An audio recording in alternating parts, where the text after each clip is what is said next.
All right, man. So a lot's happened since the last time we talked, dude. That was December 2011, man. It seems like an eternity ago. But the new man, a lot has happened since then, dude. We got the new album, Charlatan's Web, and you guys have been a busy group of guys lately, man. Let's talk about where the last couple of years have taken you guys, man. You did Rock on the Range, all of the festivals, had a killer album with Hell in My Heart, man. It's been great. Let's talk about it. Yeah, it's been great, and we learned a lot. That was our first indie release, outside of before we were signed to a record label, and we knew we wanted to do it on our own. And we learned a lot about, who to hire for, like, radio campaigns, what it costs to advertise in magazines, how to cut corners, and what it really takes to compete with some of the major label bands. And we learned a lot of those lessons along the way, and it was a bumpy road here and there, and we were literally hanging on to our bills and on the money we put into promotions by our fingernails. And it was a good experience. It was a little tough, but on this album, I told my brother, I was like, we need to get a business partner and make a fair deal for our band instead of, a lopsided record deal, which is all they give out today. And let's get a business partner or investor for just one album. And if we don't, I'm going to get a job at Walmart, because to compete and make a living at this, we need campaign dollars and advertising dollars. And the band do all the road costs and pay road crew and do all that stuff and maintenance on vehicles and equipment. And try to do a radio campaign. We just weren't making enough money to do both. So I serenaded a buddy of ours from the Midwest who owns multiple businesses and flips houses. And he's a rock guy. He's got a rock bar, and that's really his passion. Nice. And first I asked him for a loan, and he said, no, I'm getting old, and loans are boring. I want to be involved in something, and, I won't stick my nose in your music and stuff. He said, but I want something exciting. I want to invest. So we talked pretty much about it back and forth, and literally we came up with the contract ourselves and had a lawyer finalize it, and we kind of went back and forth and made it really fair for us. And he agreed, man. So we got a good budget to promote this record with. Awesome, man, and it definitely paid off, man, because the record is killer. And when you're coming off a record as successful as Hell in My Heart was, did you feel any pressure going into making this record to have it be as successful, or did you kind of just say that was that? To be honest, I just got really excited about writing a new record. I was ready for a new one, and I felt financial pressure to get a record done, actually. We already had a few songs, and I was just like, I thought, I just know this, people always want to say to write a heavier record to say it's their best album yet. You hear those cliches, and we set out, like, if a song's heavy, it's heavy, if it ain't, it ain't.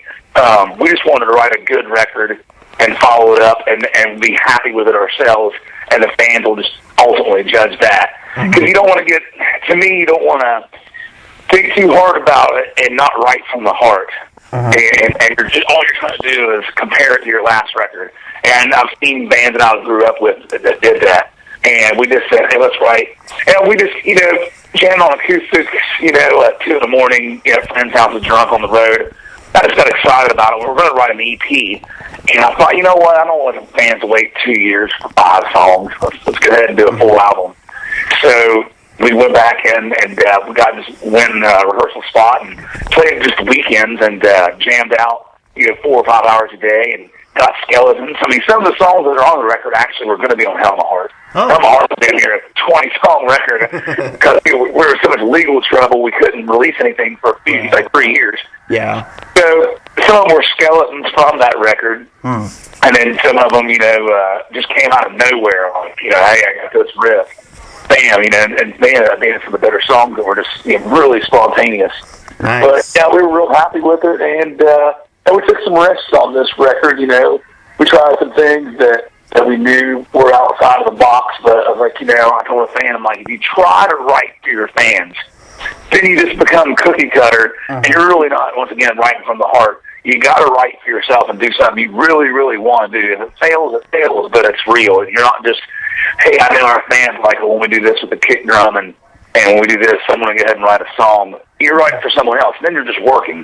Mm-hmm. Yeah, absolutely. And fans see through it, too. I mean, they know when you're just writing something to write it, and when you're writing something that's... I think that's why Hell in My Heart and Bury Me With My Guns did so well, because you were writing for nobody but yourselves, and it was... You could sense the emotion and everything in all of those songs, and fans took to that a lot better, I think. And the same thing with this one. You know? Absolutely, man. Absolutely. It's going well, man. And we got a good distribution deal with Dynasty Records. They put it in stores. We had a little bit of trouble getting it here and there, but the record keeps doing better on the radio. More stores are ordering it. And I personally would like to not have CDs in stores and just mail them out ourselves. We did a lot of pre-sales like that. But, you know, as far as the radio game goes, certain stations, especially corporate ones, if it's not in stores, you're going to have a harder time for them to even spin it, which promotes your record. So it's still an old beast. Old game you got to play. You got to have it in stores, even though I don't know anybody that really buys CDs. Exactly. A lot of our fans, they buy them for the novelty of us, for something else to sign a physical thing to hold. They already downloaded the record off iTunes or Amazon. Yeah, exactly. That's got to be frustrating because, like you said, most people aren't really buying physical CDs anymore, and so, a lot of bands know that. That's why I think a lot of bands aren't doing physical copies anymore. But when you know that radio stations won't play something unless it's in stores, it's like it's got to be frustrating. It's like people aren't buying physicals anymore, but we got to make them anyway to get right. You know, so it's kind of a vicious circle, kind of. That's got to be frustrating, man. It is, and I've been pretty impressed, like this, our CD release parties, and then how much it's increased our merch. Of course, it's a new record, but I was like, you know, it's 2013. Don't get your hopes up on CD sales tonight, and I've been wrong every night. So maybe it's a novelty thing, you know. A lot of people, I mean, I personally do feel that, you know, I have a CD player in my car, and I play the CD in my car, and it does, to me, it sounds better. It sounds warmer, and the bass is more prevalent. But it's just so much easier to have it on my phone and have a ridiculous amount of songs on my phone. And I get in trouble a little bit. That's why I'm hoping some people get drunk and download the songs. Some people just get sick about woke up in the morning and go, oh my God, I drank too much last night, and I downloaded the Waylon Jennings box set. What the hell? A $40 box set. But a good box set, though. It is a good box set, you know, but something not telling me about something. You just pick a couple songs out. Right. But, I mean, it's almost, you know, like people aren't really buying physicals anymore, but like you said, it does sound better. I think that with rock bands and rock fans recognize how much better a physical is and how much better it sounds. It's kind of like vinyl sounds even better. It has a different sound to it. Physical CD has a different, better sound than an MP3 does. And 20 years from now, whatever replaces MP3s will sound better than whatever that is. Right. You know, God forbid, whatever there is out there, man. It's scary to think. But, you know... but man, when we talked last time, you said talking about how personal Hell in My Heart was. You said that you wanted the next album to be just as personal or more personal. It really sounds like this album is exactly that, just as personal, if not more so, and maybe in a different way than Hell in My Heart was. It's a very, very, very... You can sense a lot of, I think, anger in some of the album, in some of the songs, kind of, I think. Oh, yeah. You know, and I wasn't sure if that was just me, but I definitely sensed a lot of anger. So where does... Like, I'm glad you're dead, and frankly, it's a little anger. Just a little bit, you know. That's not exactly the nicest album title pointed towards somebody. But yeah, is that just stuff is that just, you know, emotions left over from the TVT deal and all that, or is it from, you know, left over from, you know, stuff from recording, or where does a lot of this emotion really come from? Well, I mean, you know, it's frustrating. I mean, we're good guys, we're long people. I mean, things are going better now. We actually have bunks in our 40-foot RV and a flat screen. So, you know, some of the songs are still written when we had a van. So, living on a van that long and peeing in Gatorade bottles will they'll just tend to make this off. Yeah. Strangle You was just a real aggressive song I wanted to be on Hell in My Heart, and it was right when me and my baby's mom split up. And it's about wanting to physically kill a woman and strangle her to death, but you don't. And it says, I need to get away from you, I don't need this shit. I'm like, we had a big fight, and I just felt like I was mentally losing control. I was like, you know what, this is the point where you're this pissed off, this is over, and you can't salvage it. And it's a situation. I remember thinking I was going to take her laptop out in front of our house, and we have a child together, and I was going to bust it on the concrete. And I'm like, listen, what's going to happen is the cops are going to come. They're going to make a domestic violence call, and you didn't touch her, but you know it's going to be on your record, and it's going to look like you're like a woman beater and stuff. And I'm just like, and my child wasn't there at the time. I wouldn't do anything like that in front of my child. But I was just like, you know what? If you're that pissed off, you're going to destroy a piece of $800 equipment over infidelity or whatever. I was just like, you know what? It's over. It's time to. I literally just got my stuff, and we've been fighting forever, and just left. I'm like, okay, that's it. I think I went to Applebee's and drank like 2 beers and chilled out and just West Virginia for a while. And that was that. We get along great now. I told her, hey, there's a song on there about the baby's mother in the lyrics. Like, I heard it 3 years ago, actually, when we were, not going to get along so well. She was cool with it. I'm like, that wasn't more. That's good, man. And not to mention the intro to the record, which is a very, very interesting way to start out an album. The love letter from the booking agent, Charlatan's Web intro, is that one took me off guard a little bit. I was like, whoa, that's crazy. And then it kicks into Never Coming Back. I gotta ask, is that a real message from a booking agent, or was that something that you guys kind of made, that you guys kind of... Well, what happened was, it was partially real, but we did not want to get sued. Okay. That's the kind of guy he was. So we kind of reenacted it. Okay. And we used his actual voice. We would actually have... He's the type of guy, he would steal money from... He would try to keep money and make up goofy reasons why he wasn't going to give you the money that you were owed for your own shows. And he asked for a certain amount of money to use his voicemail message. So we had an act, like a DJ reenact the whole thing. That way, change a few of the words up so he couldn't. He's that type of guy. He heard it in the record. He cannot sue. Hey, you got to pay me for my edition of the record, without a doubt. So we had to reenact it just to avoid, because we've had legal trouble in the past, and we don't want any more. Right. So. Yeah, especially when you go through all of the legal trouble you went through, you definitely want to avoid every possible, even the smallest amount that you can. You just... See, that's my moniker, because you'll have a lawyer go, let's fight him. Fuck it. Like, well, of course you want to be in there. That's your job. You won't get paid if you don't go to court. Right. I mean, lawyers, I take some things they say and, listen to their knowledge, but, and some lawyers are good to say, hey, we want to avoid legal stuff. Some lawyers, especially entertainment attorneys, sometimes they want to get involved in stuff and rile you up because they're going to get paid. And if you don't go to court and you don't have a problem, you don't have them drafting letters up for people, then they don't get paid. So don't listen to the guy that gets paid by you fighting. Right. Yeah. I want you to fight. It's a job. Right. Yeah, man. I remember just listening to that intro. I'm like, I hope that's not like the real guy, because that could be some... I remember thinking, I'm like, they could be getting sued right now over this. This is just crazy. But man... Yeah, man. But that's his words, basically, the gist of his message, and how smarmy and cocky he was. And you got to watch out. I mean, and there's just people you have to work with in this business that are necessary evils, and without a doubt, don't think they're evil. That they're just out to rob you or take advantage of you. I mean, they surely are. Years ago, and I can't speak to the situation, I was blown away that a certain person wanted to destroy our band and business. He admitted to it and said he wanted to just take the band down because we had pissed him off.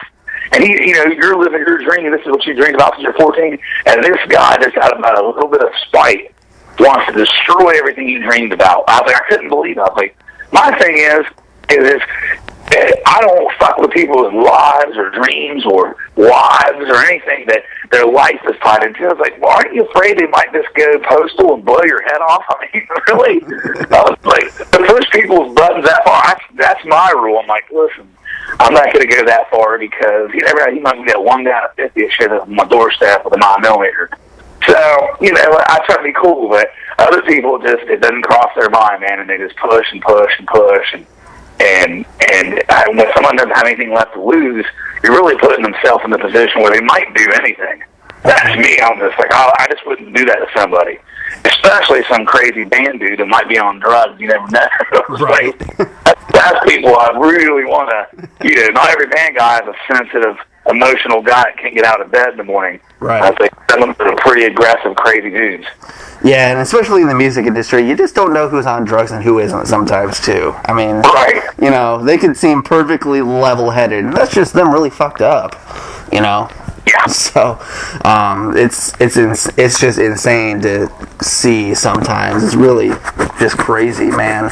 But yeah, man, you guys have always never been ones to stray from emotion and telling it how it is, and just pouring your hearts and souls into all of the music. I really think that's why you've seen a big, you know, not really revival, but really, you know, rising up in your careers and doing so well lately, because, you know, there's a lot of rock that's released these days that you can tell it's just about partying and drugs and having fun, which is cool every once in a while, but fans get really hungry for something real that they can, because rock fans go through, I think, more shit than any other type of music fan that there is. You know, they're looking for something real that they can relate to, that when they're having a really bad day, they're pissed off, they got something they can turn on, crank up, and just connect to right away.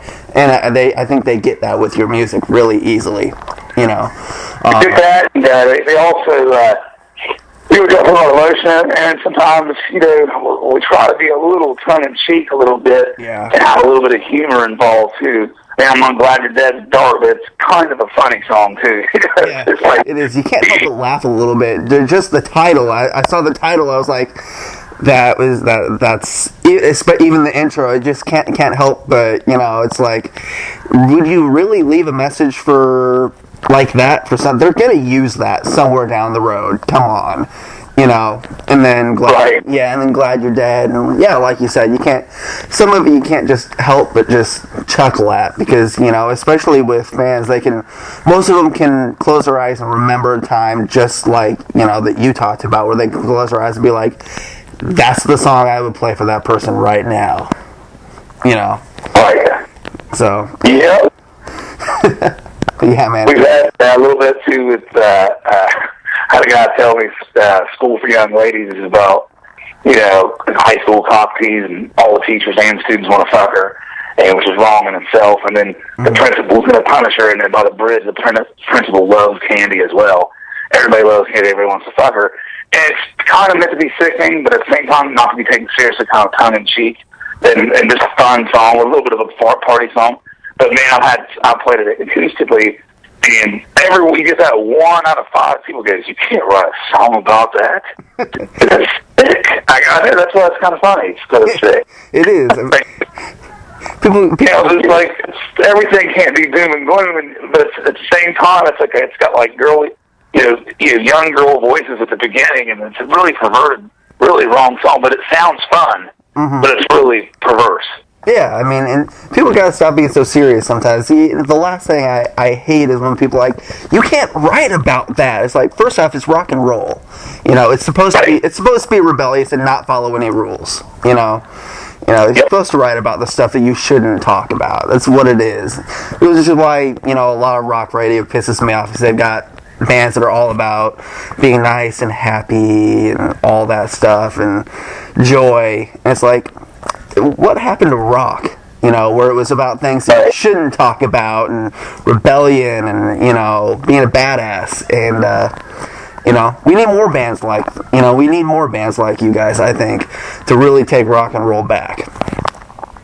I don't, because it means less competition for us. That way it is. Fair enough.